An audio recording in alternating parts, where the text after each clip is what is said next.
Okay, now our next speaker, Dr. Brian Walker, who is a research fellow at CSIRO Sustainable Ecosystems.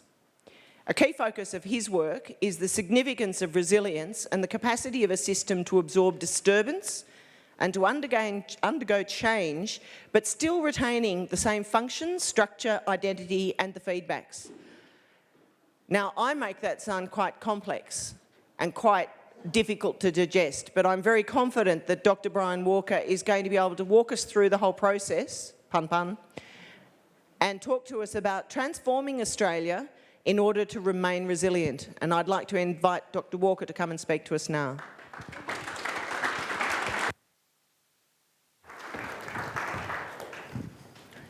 Okay. All right, thank you. Well, thank you very much. And it's a pleasure for me to be here. And given that the 18-minute time limit is already underway, I'll get right into what I'm hoping to tell you about. Now, I know that many of you will have seen this kind of figure before, and I don't want to repeat because some of it was dealt with and touched on by Ian. But there are two figures that I'm going to show because they make an important point. And I begin with this one, and this really demonstrates and shows you the variation in the world's temperature over the last 100,000 years. And this was the time that human beings were kind of developing and becoming the species that we are. So this was when humans migrated out of Africa and the Aborigines arrived in Australia around about there. What you notice is that for the first 90,000 of those 100 years, the world was a highly variable place, and humans kept getting knocked back whenever they were trying to do something.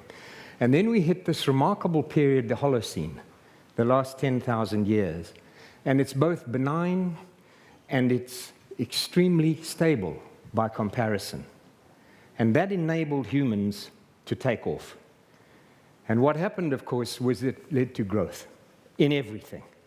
In human populations, knowledge, technology, consumption, movements, the amount of garbage that we dispose of and do things with.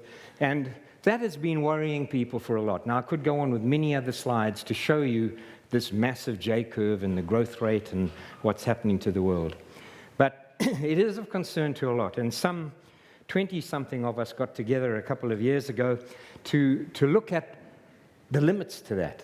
And we came up with this, sorry, it's this side. We came up with this biophysical planetary boundaries idea, which was published. And it's with people from different disciplines got involved to pull this lot together.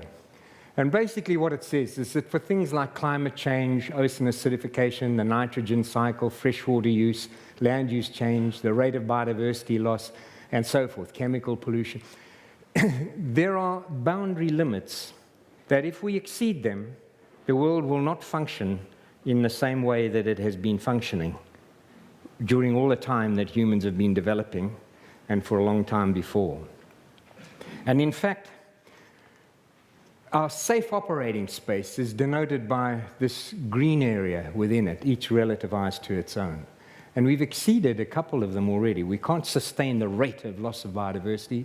Climate change will be on the nitrogen side. These are known and suspected thresholds that we cross at peril.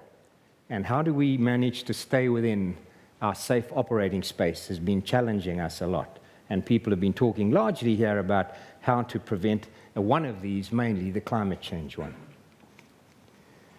Now, hence the escalating interest in this idea of resilience. It's everywhere now. It's in vision statements and mission statements, and I get a bit alarmed at how much it's being used.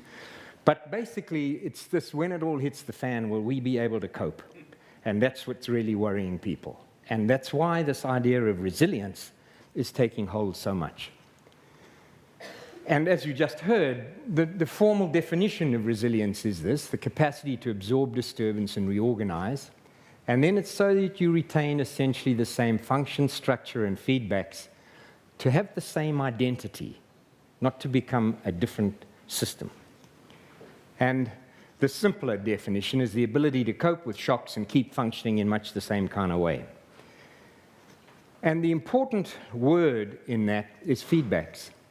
And I'm going to come back to that towards the end, because the Resilience Alliance, which is an organization around the world that deals with this, has been developing case studies of thresholds where systems have flipped from one state to another. And in every case, a flip, which is a sudden transition from one to another state, has been associated with a change in a controlling feedback.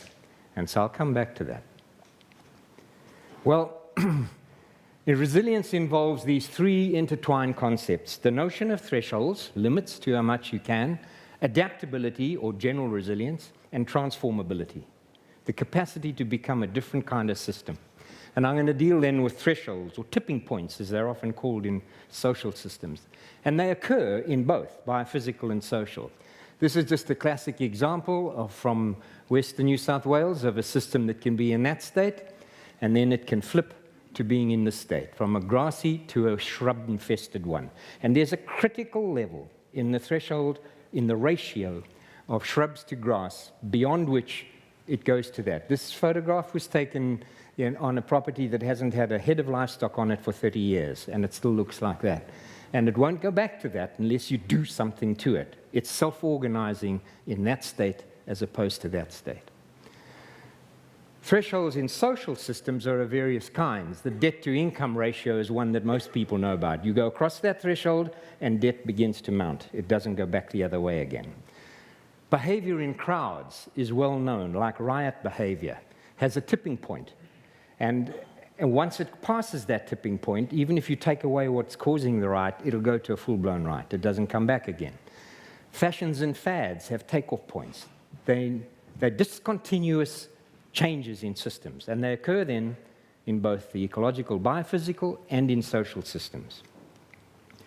And I'm going to just give you a quick example of one, because the point about them is that thresholds interact and they can move, and this is what makes them difficult to deal with. We'll look at coral reefs, and coral reefs can exist as healthy coral, or as algae, turf, as sea urchin barrens, as bare rock, as slime.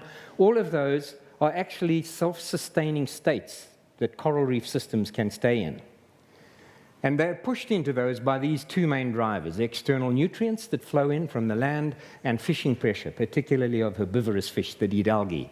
If you have lots of fish eating the algae, and if you take out, fishing, if you increase fishing pressure so that you remove the fish eating the algae and you have lots of nutrients, then the coral reef flips into an algal state. And the thing about that is that once it's in that state, even if you reduce the fishing pressure and take out the nutrients, it doesn't come back. It stays in that state. So the thing to see about that is that these things interact. You need less fishing pressure the more nutrients are coming in to flip it to algae. And vice versa, you need less nutrients if you increase the amount of fishing to flip it from coral reef into an algal state. And that threshold is not fixed, it moves. As the temperature of the ocean increases, you will need less fishing pressure and less extra nutrients to cause the shift from coral to algae. So that's the whole thing about the dynamics. Now, I wish I could tell you a lot more about thresholds. I don't have time in this talk. But I have just published a book with a co-author called Resilience Practice. It's basically a book on how you do resilience. And we describe different ways and methods of how to go about identifying thresholds and how you can manage them. But let me move on. That's dealing with thresholds, and I want to talk about now general resilience. That's also known as adaptability, the capacity to cope with all kinds of shocks in any part of the system. And the question is, well, what attributes confer general resilience, make a system generally resilient? And this has now emerged from comparative studies around the world, from many of them. And it's these sorts of attributes of a system: having high diversity, being modular, not over-connected, being able to respond quickly to anything that happens, being open, having immigration and immigration, having reserves, like seed banks in the ecological ones, or like memory in social systems, fostering innovation and novelty, high levels of social capital, in particular trust, leadership, social networks, they keep appearing in studies to say that's what made that system resilient and able to cope. And then in bigger letters, governance, because very often it's the governance that falls apart and prevents the system from being resilient. So 4 points I want to make about resilience. Resilience is not about not changing. That's a misperception that you hear quite often.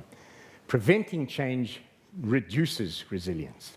If you keep fires out of a forest always, the ability of that forest to withstand fires reduces. It becomes less resilient to fire. Secondly, making a system very resilient in one way or at one scale can cause it to lose resilience in other ways and at other scales. And the lessons from that is that you can't understand or manage any system at one scale. You've got to look at multiple scales, and there are trade-offs when you apply resilience in practice. It's inevitable, and you're stuck with it. The third point is that resilience in itself is neither good or bad. There are many examples of very resilient and very undesirable system states, like dictatorships and saline landscapes. And a desired state can become undesirable because of changes in external conditions. My last point that I want to make is that most losses in resilience are unintended secondary consequences of narrowly focused optimization, like many so-called efficiency gains. They lead to loss of resilience, and I'll come back to that if we want to discuss it. Now, adapting to past problems has locked in dysfunctional resilient systems, like poverty traps in many parts of the world. Our global agricultural system, is failing to feed 7 billion and degrading it. Our failure to address the global climate change. These are resilient systems that are not working. And when further adaptation simply amounts to digging the hole deeper, then the first rule of holes says stop digging. And I think it was Warren Buffett who coined that when it was about investment rules or whatever. But nevertheless, it's a very important rule to remember. And unfortunately, we keep adapting. And that means this calls for transformational change, becoming a different kind of system when adaptation is no longer feasible. And transformability, the capacity to become a different kind of system, has 3 components. The first is preparedness to change. And getting beyond the state of denial is the most difficult step. People hate fundamental change. They just don't like it, and it's more costly. And often, the people that it'll affect most are in high, strong positions to try and oppose it. Secondly, it depends on the options for change. New trajectories emerge from experiments, novelty, and continual learning. Those are the features for transformability. And the third thing that you need is the capacity to change. Levels of capitals, all of them, social capital, natural capital, all of the different capitals, and that give you transformability. And I put your higher scale support because you need support in order to do these things. Australia gives a lot of money to help people in different ways, but I work with shires and CMAs, and what we discover is that much of the funding that is available is actually help not to change, as opposed to help to change. It is so constrained about what you can and cannot do with that money that, in fact, you're forced to carry on doing the thing you did before. Resilience and transformation are not opposites, which is another thing I hear now and then. Maintaining resilience at one scale can require transformation at another. For the Murray-Darling Basin to persist as a viable, resilient agricultural system maintaining high human well-being will require transformational scales, transformation at some scales. Not all the bits can keep doing what they're doing. So then the question becomes, where is there a need to build resilience, and where is there a need for transformational change? The rates of social, ecological, and climate change here and everywhere in the world are such that actually what we need is continuous transformational change, not continuous adaptation. We hear that we must learn to adapt to climate change. We will not succeed by adapting. we have to transform the trajectory that we're on. How do we transform the trajectory? Well, it's going to require a new social contract. This is a real paradigm shift. What we do at the moment is driven by the way society's got growth, growth, growth. It's the social contract that money rules and all that. How do we change the social contract informed by a resilience perspective? And how do we get that perspective? Well, I think as a start, the trajectory that the world is on can be envisaged as one that is reinforced by a system of controlling feedbacks. As I said in the beginning, it's feedbacks that keep the system self-organizing in a particular way, on a particular trajectory. And the one we're on is a very resilient but unsustainable trajectory. So, can we identify the key controlling feedbacks? And just for example, I use two. In the energy system, what are the feedbacks that reinforce fossil fuel use? And could we break them? In the forestry and agricultural systems, which are ignoring costs to other ecosystem services, is a feedback that keeps us on land clearing. So, water biodiversity, it reinforces land clearing. It's a missing feedbacks, and we heard that earlier today. If we could get the consequences for ecosystem services taken into account as part of the feedbacks that influence decisions about whether you're going to clear this land or not, we would get onto have a much higher probability of getting onto a sustainable trajectory. So if we can identify these controlling feedbacks at different scales, the scale of Australia, the scale and the focus of the energy system in agriculture, at the regional scale, at this CMA, what keeps it like that? It's a set of feedbacks that are reinforcing the system to stay doing what it's doing. And if we could identify the controlling feedbacks and the missing ones, and then maybe introduce those to allow transformational changes to a sustainable trajectory. And that's the big question that I want to leave you with. And largely, my last statement is that resilience really is largely about learning how to change in order not to be changed. Because if we do not learn how to change and undertake deliberative transformational change, we will be changed. And the cost and consequences of that are going to be much, much greater than undertaking it ourselves. And my wife actually gave me this quote that she found just the other day from Heraclitus, from 500 BC. Some things stay the same only by changing. That's not a new idea. It goes back a long way, where people who've looked at the collapse and growth and changes understand this need for fundamental change. Thank you very much.